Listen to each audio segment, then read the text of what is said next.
Hi, Steve Purcell from Purcell Homes here again, your local Gold Coast builder. Today we've got an issue with a handrail.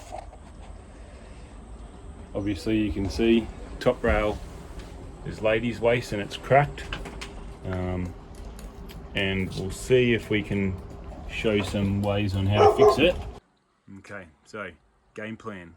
We're gonna put a backing piece all the way along all the balusters and clamp them all on, and then we're going to remove this top rail, and the backing piece is going to hold all the balusters from falling all the way out because they're a bit heavy going to start with.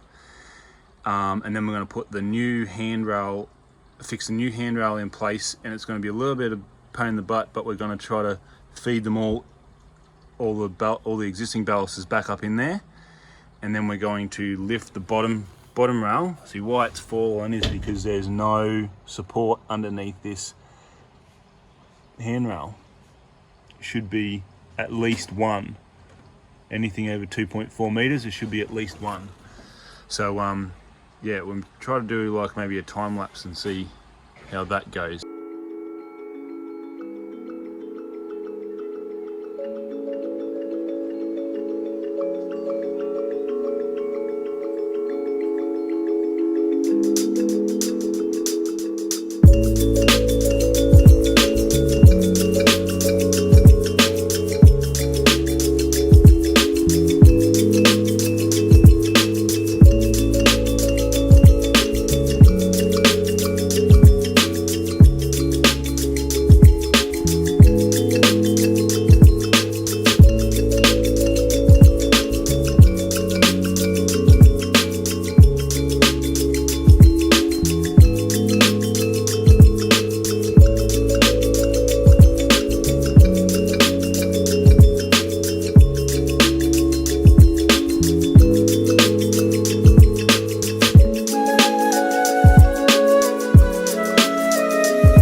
So essentially that's it. We've got stainless steel fixings in the top rail, galvanized fixings in all of our penetrations. We've got everything sort of coming in pretty well. Just doing some puttying, some normal gapping, and some painting.